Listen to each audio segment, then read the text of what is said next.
కృష్ణా జిల్లాలో వైసీపీ ఎన్నికల ప్రచారం జోరుగా కొనసాగుతోంది. అన్ని నియోజకవర్గాల్లోని అభ్యర్థులంతా కూడా ఇంటింటికి తిరిగి ఓటర్లను అభ్యర్థిస్తున్నారు. ప్రస్తుతం మనం పెడన నియోజకవర్గంలో ఉన్నాం.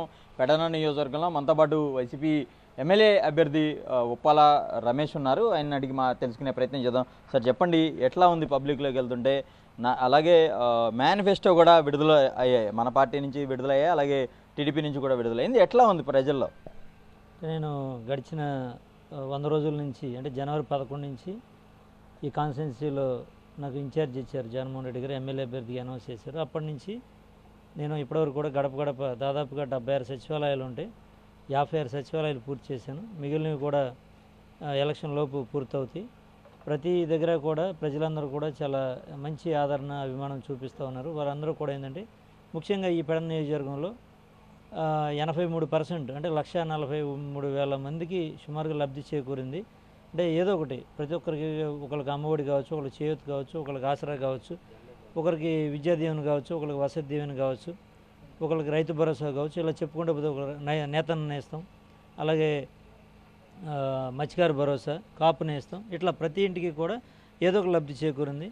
వారందరూ కూడా చాలా సంతోషంగా జగన్మోహన్ రెడ్డి గారు వస్తేనే ఇవన్నీ చేస్తారు అని చెప్పేసి వారందరూ కూడా చిత్తశుద్ధిగా నమ్ముతూ ఉన్నారు. తెలుగుదేశం పార్టీ వారు మీరు చెప్పినట్టుగా ప్రకటించిన ఏదైతే మేనిఫెస్టో ఉందో అది సూపర్ 6 అని చెప్పేసి అని, లేకపోతే వాళ్ళు రకరకాలుగా చెప్పుకున్నారు. అది ఎంతవరకు పబ్లిక్లో రీచ్ అయిందో ప్రజలందరూ గమనిస్తూనే ఉన్నారు. అట్లాగే ముఖ్యంగా మీడియా వారందరికీ కూడా తెలుసు ఏ విధంగా ప్రజల్లో రెస్పాన్స్ ఉందనేది. వాళ్ళు సూపర్ 6 అన్నా లేదా సూపర్ 7 అన్నా సరే ఎవరు నమ్మే పరిస్థితిలో లేరు.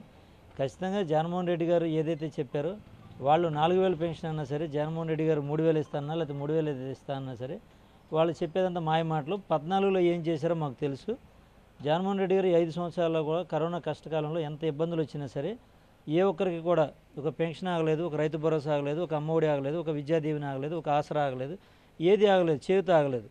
అంటే అందరినీ కూడా ఈ కుటుంబాన్ని అంటే రాష్ట్రం మొత్తం ఒక కుటుంబంలాగా, తన కుటుంబంలాగా భావించి కరోనాలో పక్కనున్నతో మాట్లాడితేనే చచ్చిపోతామనే పరిస్థితిలో ఉన్నప్పుడు కూడా తన కుటుంబాన్ని ఎవరు కూడా పస్తు లేకుండా, అంటే దాదాపు 2 సంవత్సరాలు అందరూ షట్ డౌన్ అయిపోయి ఇంటి దగ్గర కూర్చున్న పరిస్థితులు అందరినీ కూడా అంటే కుటుంబాన్ని ఎలా అయితే మనం కుటుంబాన్ని పోషించుకున్నాం తను కూడా ఈ రాష్ట్రాన్ని పోషించాడు. చెప్పాలంటే తెలుగుదేశం పార్టీ వాళ్ళు చెప్పారు సింగపూర్ అయిపోద్ది లేకపోతే ఇంకోటి అయిద్దని.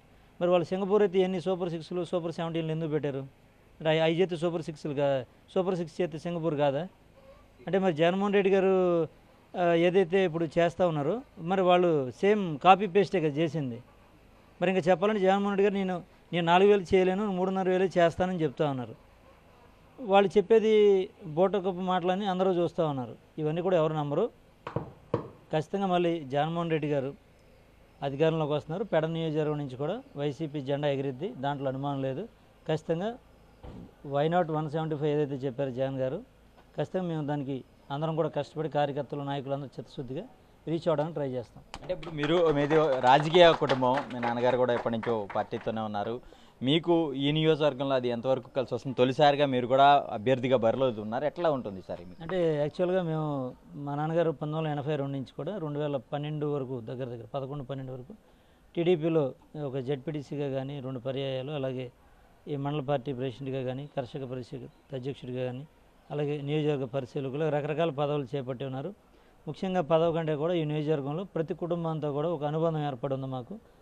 అందరికీ కూడా ఇంటికి వచ్చిన ప్రతి వ్యక్తికి కూడా ఖచ్చితంగా వాళ్ళ కష్టంలో ఆయన తోడున్నారు, అలా మంచిలో చెడులో అన్నింటిలో కూడా ఆయన తోడున్నారు. మరి అదంతా కూడా ఆయన ఒకసారి చూడాలని ఈ కాన్స్టిట్యున్సీలో ప్రజలందరూ కూడా కోరుకున్నారు. కానీ దురదృష్టం 2 సార్లు మాకు 14 కానీ 19 కానీ జగన్మోహన్ రెడ్డి గారు ఇక్కడ అవకాశం ఇవ్వలేకపోయారు.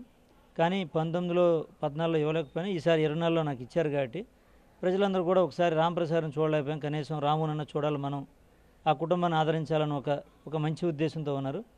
ఒకటి జగన్మోహన్ రెడ్డి గారు చేసిన సంక్షేమ అభివృద్ధి, 2 మా నాన్నగారు ఉప్పాల రామప్రసాద్ గారు, ఈ 2 నన్ను గెలిపిస్తే ఈ నియోజకవర్గంలో ప్రజలందరూ కూడా ఖచ్చితంగా మా కుటుంబం పట్ల, అలాగే మా నాన్నగారు చేసిన సేవ పట్ల అందరూ కూడా అభిమానంతో ఆప్యాయతతో కనబరుస్తూ ఉన్నారు. ఏ ఊరు వెళ్ళినా సరే ఆయన ఖచ్చితంగా నెమరేసుకుంటూ ఉన్నారు.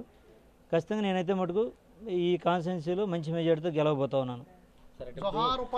ఇప్పుడు ఇక్కడ మనం చూస్తే కనుక ముఖ్యంగా ఒకవైపు టీడీపీ కావచ్చు, అటు జనసేన వీళ్ళంతా కూడా సామాజిక వర్గాలను నమ్ముకున్నారు. ముఖ్యంగా ఈ నియోజకవర్గంలో కూడా కాపు సామాజిక వర్గం ఎక్కువ ఉంది.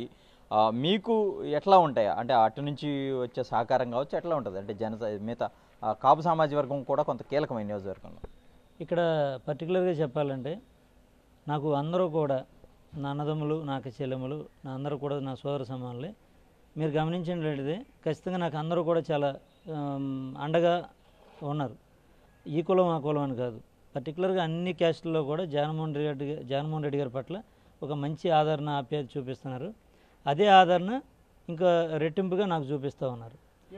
ఎందుకంటే ఇక్కడ కులాలు కాదు, రాము అన్న లేదా ఉప్పల రామప్రసాద్ అన్న మేము కులాలుగాను లేదంటే మతాలుగాను వర్గాలకు ఎప్పుడూ లేము.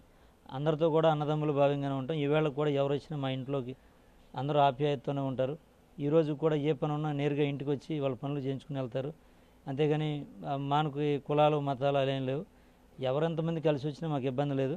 ఖచ్చితంగా ఇవాళ నా గెలుపులో ఖచ్చితంగా ఇక్కడ ఉన్నటువంటి బీసీ, ఎస్సీ, ఎస్టీ, మైనారిటీ అలాగే ముఖ్యంగా కాపు సోదరులందరూ కూడా నాకు అండగా ఉండి భారీ మెజారిటీతో గెలిపిస్తున్నారు. వాళ్ళందరూ ఉండబట్టి నేను గెలుస్తున్నాను. ఖచ్చితంగా తనకు అన్ని వర్గాల ప్రజల మద్దతు ఉంది. ఓవైపు జగన్మోహన్ రెడ్డి అందించిన సంక్షేమం అలాగే స్థానికంగా తనకున్న రాజకీయ వారసత్వం ఇవన్నీ కూడా కలిసి వస్తాయి. ఎట్టి పరిస్థితుల్లోనూ మరొకసారి పెడన గడ్డపై వైసీపీ జెండా ఎగరవేస్తామని చెప్పి ఉప్పలరాము ధీమా వ్యక్తం చేస్తున్న పరిస్థితి కనబడుతుంది. కెమెరా పర్సన్ వెంకటతో అశోక్, సాక్షి టీవీ, పెడ నుంచి.